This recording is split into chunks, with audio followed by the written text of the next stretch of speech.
Hey everyone, it's Kayla. Welcome back to my channel. Today I've got a super fun and easy beginner Cricut project. I'm going to make these adorable DIY magnetic bookmark clips using the Cricut machine.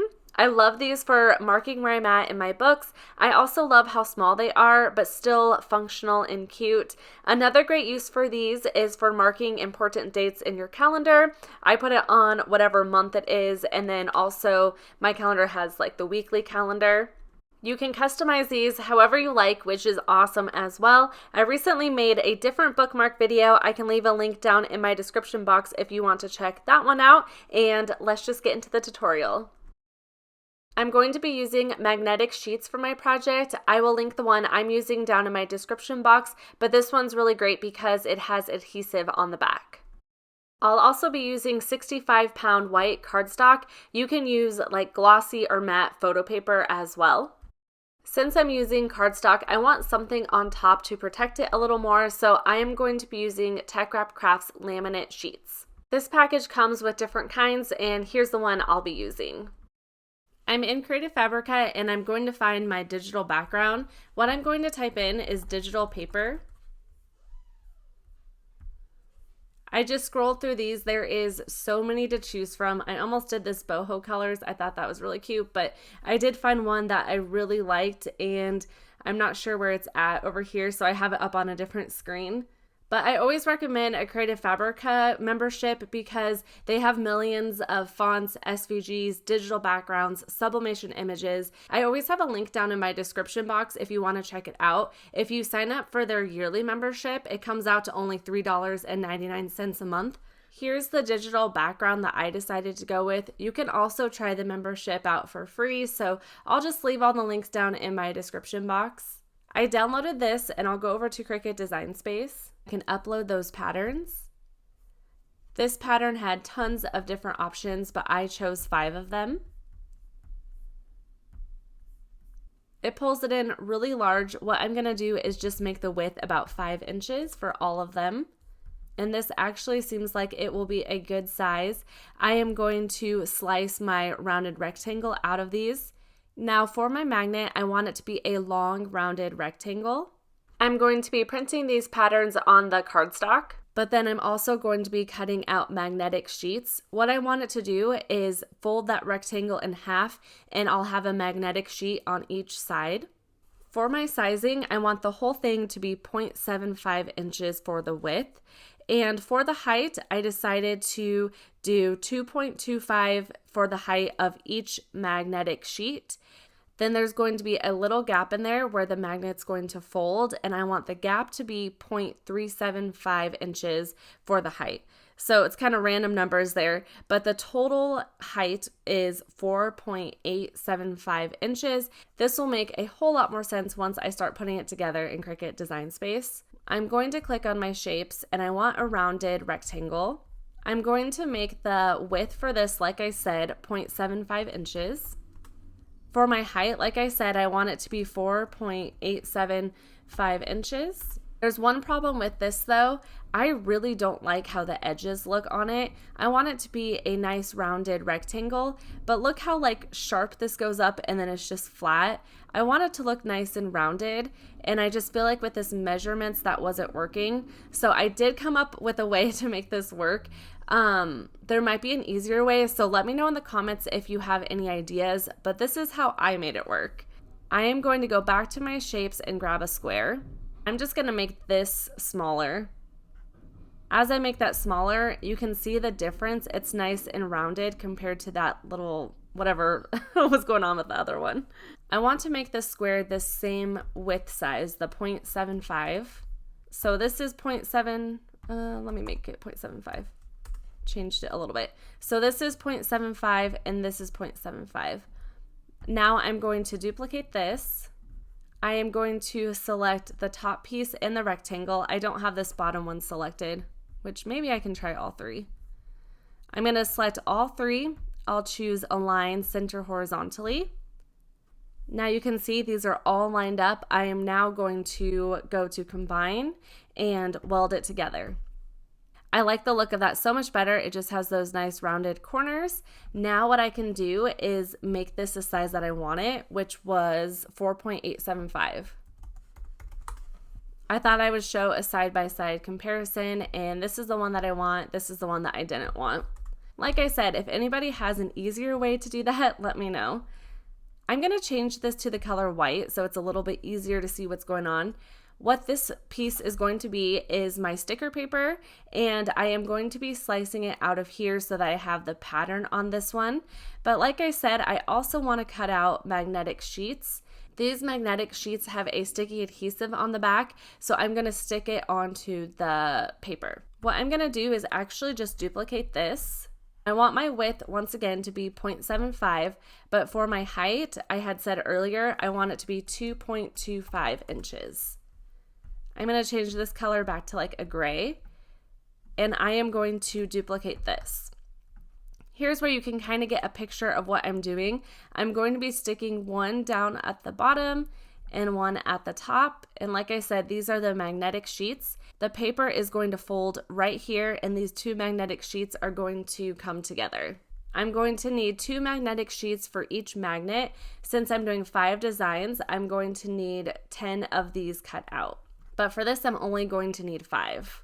I'm actually going to duplicate this and make 5 of them because I'm going to be slicing these out of each pattern. In Cricut Design Space, you do have the option of uploading a pattern. You can see that here. So I could have uploaded all of these into a pattern, but I kind of prefer to use the slice method sometimes. One reason why is I want to choose what piece of the design I want on the bookmark. As you can see, this is a little too long, so I need to make the pattern a little bit bigger. I thought I had it at 5 inches. Let me switch it back to that. Now what I want to do is I want this to be over this flower, so I'm going to slide this over here. Okay, I think that will look good. I'm going to highlight over this white rectangle and my pattern. I'm going to come down to the slice button and hit slice. Now what I can do is slide this out of here and slide this out of here. I actually, since I have this piece, I didn't need to duplicate all of these, so I might just delete those. I can also delete this background, and this is what I'm left with. Look how cool that looks. It looks awesome. I love the design. Now I can do the same thing for the other ones. I need to switch this back to 5 inches again. This one, what I'm going to do is I am just going to highlight over my pattern and my rectangle. I'm going to select align to top. Just makes it a lot easier. I'll come down and hit slice. Looks like nothing happened, but it did. I'll delete this, and here's that one. Next, I'll do this one. That is so pretty. So I'll delete this, and I just have 2 more left. I'm just going to align it to the top.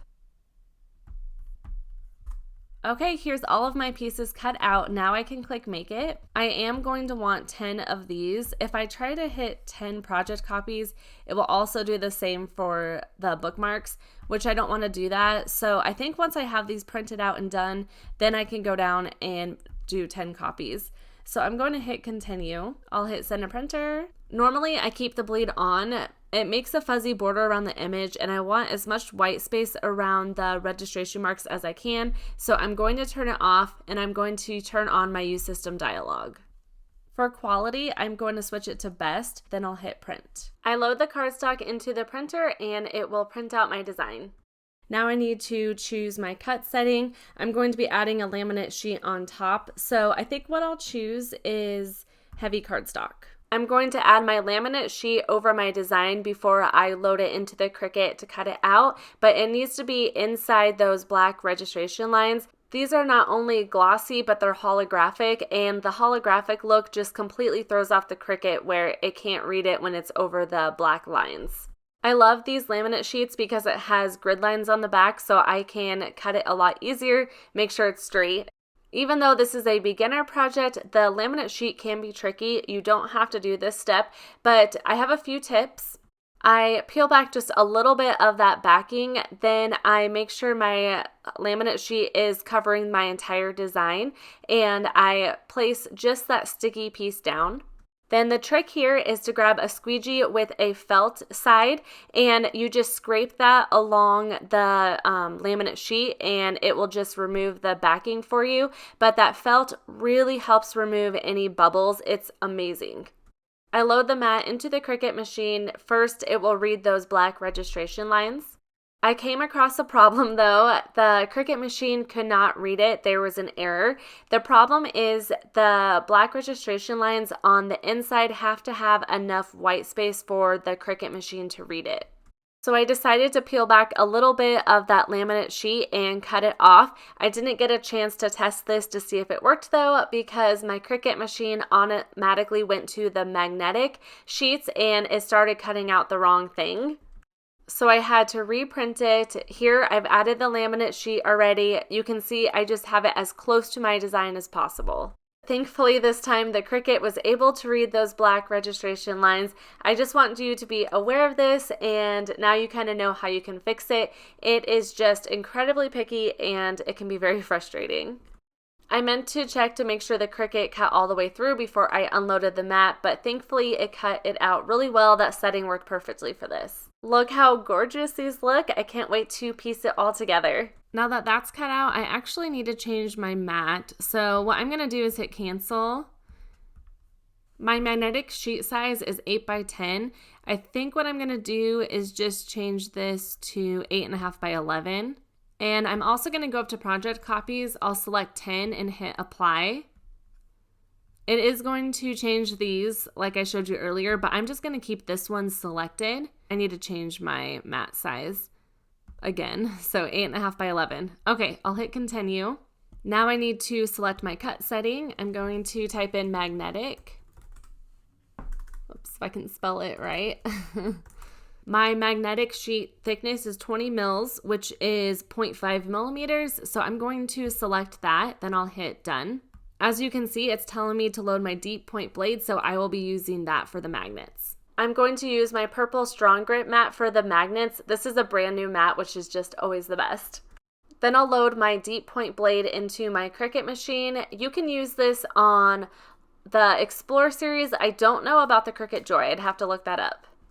I like to use my brayer tool to press it down into the mat so it's not picking up at all. I basically just picked a side to put my magnetic sheet on. This is the sticky side. I don't think it matters which one. This time I remembered to check the magnetic sheets to make sure it cut all the way through.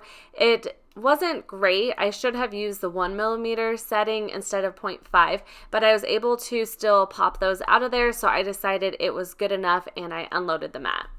Then I went through and removed all the pieces. This is easy to just cut with scissors, so I am just saving the magnetic sheets that I didn't use just kind of as scrap material.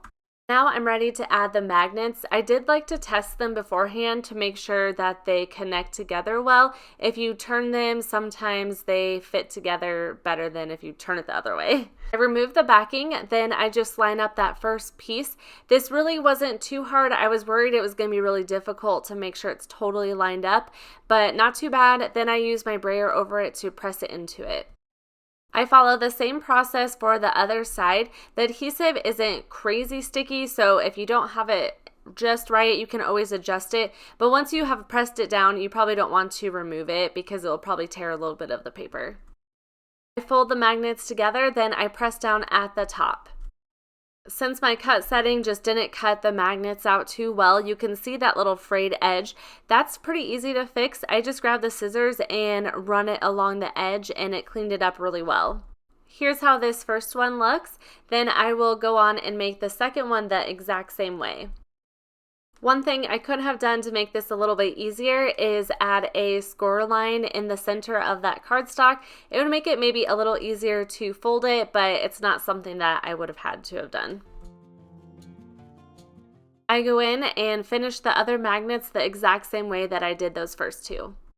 Here's another look at how these turned out. They are so fun to make on the Cricut, and they really are a great beginner project. You can use whatever patterns you want. You also can use different laminate sheets. This one is more holographic, so you don't have to do that if you don't want to. I'll leave links for all my supplies that I use down in my description box if you want to check that out. Also, I hope you enjoyed this video and found it helpful. Let me know what you think in the comments. I would also love it if you subscribed if you are new to my channel.